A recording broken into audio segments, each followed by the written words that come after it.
People who drink and drive are scum of the earth. We all know this. It's the most avoidable thing ever, but yet so many people don't really care about others and their safety. Drunk drivers are like cockroaches.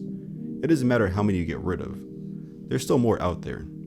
So for this video, I'm going to talk about the carnage that comes from drunk driving and how unsafe it really is, and how we can prevent situations where stuff like this can happen. When you start drinking, the first thing that becomes altered is your sense of judgment, which is one of the essentials for driving safely on the road. It also slows down your thought process, affecting your balance, memory, thinking, and reasoning. This drink can cause impulsive behavior, also affecting decision-making on the road, along with loss of reflex and muscle coordination. It doesn't take many drinks at all to impair you, so don't think that you're some sort of alcoholic genius that cracked the code just by having one beer. Because remember, there's no such thing as a good drunk driver. In the United States, a single person is killed from drunk driving every 39 minutes, or 37 people per day are killed.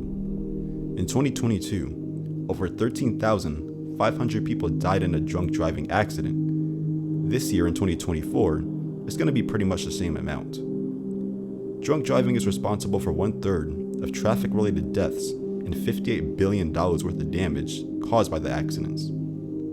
In 2020, 59% of fatal crashes among adults or ages 25 to 34 involve drinking and driving. Young adults are the majority of people who are responsible for the accidents. If that wasn't enough to scare you out of drinking and driving, check this out.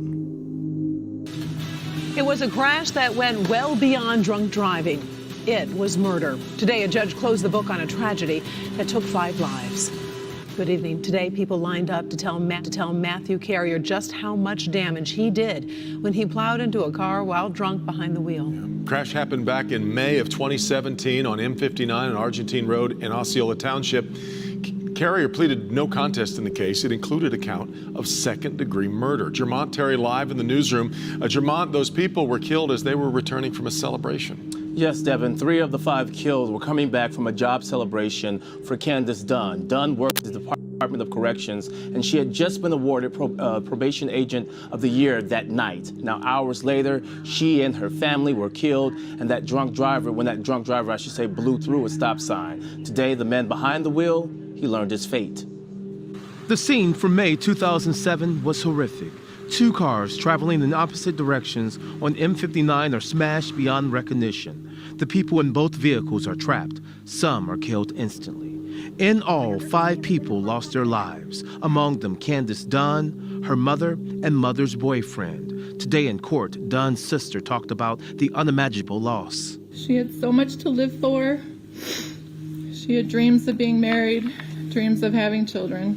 Matthew Carrier is the man who ran the stop sign that night. He pled no contest to the drunk driving crash. Carrier looked on as family and friends expressed the pain of how their lives were changed by his actions. Everyone wants to say that this was a mistake by a young kid. I don't believe that. Your record speaks for itself. This isn't the first time you've driven drunk. And because of that, I'm sure that you were educated on drunk driving. The legal limit for blood alcohol concentration should be no more than 0.8 on the breathalyzer test. Depending on the state, if you're caught drinking over the legal limit, you will receive a misdemeanor and have the possibility of losing your license for months or years. Prison time is a big possibility, especially if you're a repeat offender. New York became the first state to pass laws against drinking and driving all the way back in 1910, and ever since then, other places followed in their footsteps. The real question is, how can we prevent drunk driving as much as possible? First things first, plan ahead. If you know you're going somewhere to get hammered, get a sober driving buddy, or buy an Uber if it comes to that. If you have enough money to be drunk, you have enough money to buy a ride home. Prevention is the best way to not mess around and find out. If you were a former drunk driver, but don't do it anymore, then good on you for taking responsibility to stop. But if you were to kill someone in a drinking and driving accident, that's your asshole, because the law and the public will most certainly not be on your side. Your life as you know it will be gone forever. If you survive, that is, you will receive prison time, along with a crappy record. You single-handedly took a person's life and and scarred a family for life just because you couldn't plan ahead to not drink and drive. Like I said in the intro, drunk driving is the world's most avoidable thing ever, and I think the punishment for the crime should be way worse than it is now.